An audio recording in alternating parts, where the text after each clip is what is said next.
pessoal, tudo bem? Sejam bem-vindos ao canal Português em Ação. Na aula de hoje, a gente vai ver sobre a reportagem. Então, peguem os cadernos de vocês, peguem todo o material, apostos, mãos à obra. Vamos lá? A reportagem.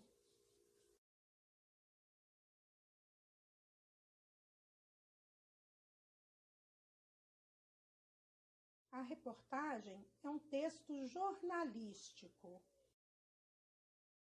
É um texto que tem como objetivo informar o leitor sobre algum assunto. Normalmente, uma reportagem ela pode surgir de uma notícia que deu muito o que falar e aí o pessoal resolveu informar melhor o leitor sobre aquele assunto para que as pessoas pudessem falar sobre aquilo com maior propriedade.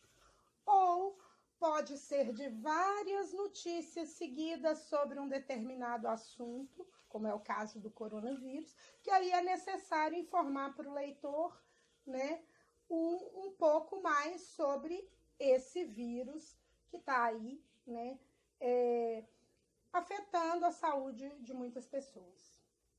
A reportagem procura mostrar os vários lados de um tema. Então, ela procura, o repórter procura consultar especialistas, órgãos que são responsáveis por algo relacionado a esse assunto, né, para poder informar a toda a população sobre esse assunto que é de interesse público. Exatamente, por ele ter que atingir várias pessoas, ele tem que ser um texto claro e objetivo. A reportagem pode ser oral ou escrita, né? Ela pode aparecer em jornais, telejornais, revistas digitais ou jornais também digitais. A reportagem é um gênero textual que permite opiniões, seja de especialistas no assunto, seja do repórter. Ela pode conter falas em primeira e terceira pessoas, já que em primeira pessoa podem ser relatadas as opiniões dos especialistas, em terceira relatam-se fatos ocorridos, relatam-se vivências relacionadas a esse assunto em questão. As opiniões das pessoas também podem ser colocadas em terceira pessoa. Ele disse, ela pensou, ela acredita.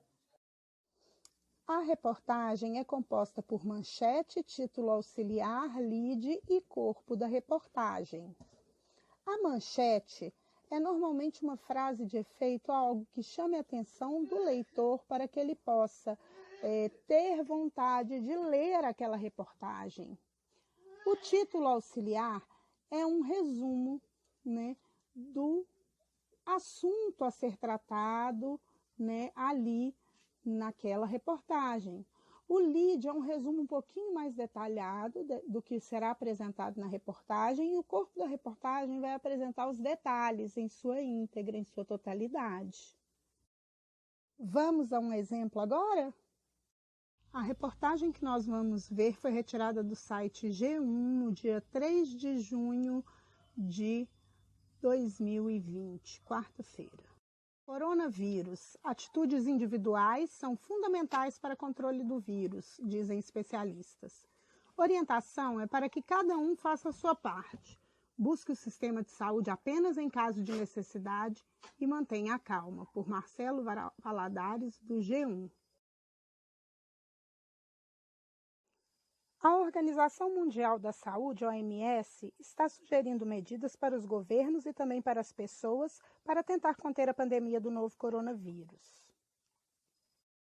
A organização tem reforçado a importância das atitudes de cada pessoa para tentar controlar a disseminação da doença e também manter a sustentabilidade dos sistemas de saúde. O G1 conversou com alguns especialistas para entender como as atitudes individuais podem fazer a diferença contra a Covid-19. Segundo os especialistas ouvidos pelo G1, todas as medidas tomadas até agora estão sendo para evitar o colapso no sistema de saúde. A ideia é que a infecção não aconteça em um número grande de pessoas ao mesmo tempo, para que haja um prazo maior de ação. Por isso, segundo eles, as atitudes individuais e coletivas de prevenção são fundamentais. Alguns dos pontos destacados pelos especialistas são as principais formas de ações individuais, que são higienizar as mãos, tossir ou espirrar no braço e evitar sair de casa no caso de sintomas, e as principais ações coletivas, que são evitar aglomerações e ir em hospitais somente em caso de emergência. Caso haja uma contaminação rápida e elevada da população, o sistema de saúde pode entrar em colapso. Um dos pontos de atenção no Brasil é a quantidade de leitos de UTI, que pode ser um problema em caso de descontrole dos contágios. As atitudes tomadas pelos agentes públicos são para evitar o colapso. As ações só funcionarão se houver colaboração da sociedade. Agora vocês vão ver um gráfico elaborado pelo cientista Drew Harris e adaptado pelo biólogo Carl Bergstrom, que mostra como medidas de prevenção podem retardar o contágio da Covid-19 e evitar o colapso do sistema de saúde. A preocupação com as UTIs. Embora muitas das pessoas infectadas pelo coronavírus não desenvolvam sintomas graves, o número de pacientes que são direcionados para a unidade de tratamento intensivo, UTI, é relativamente alto. Esse fator aciona um sinal de alerta para que o Brasil, que segundo dados do Ministério da Saúde, possui 23 mil leitos de UTI adulto e pediátrico no Sistema Único de Saúde, SUS. De acordo com o Chinese Center for Disease Control and Prevention, na China, 5% dos casos de coronavírus precisaram de tratamento intensivo. Para se ter uma noção, se 100 mil pessoas são infectadas, 5 mil vão ser direcionados à unidade de tratamento intensivo.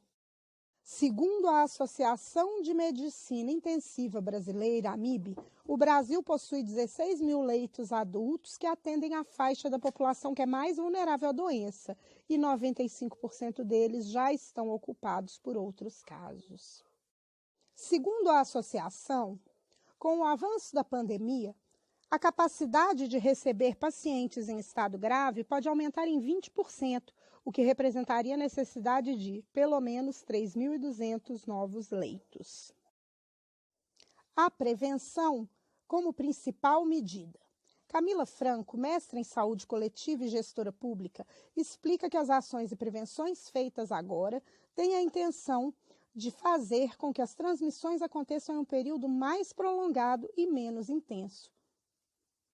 A gente não vai ter toda a população adoecendo ao mesmo tempo e, com isso, levando o sistema de saúde a um colapso.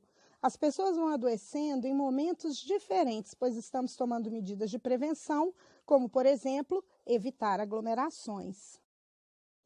Ela afirma que deve-se evitar o pânico nessas situações e que, para colaborar com o sistema de saúde e deixá-lo disponível para quem realmente necessita, precisa-se buscar o primeiro atendimento nos locais de informação e de atenção básica. O objetivo é evitar a sobrecarga de grandes emergências de UPAs e hospitais.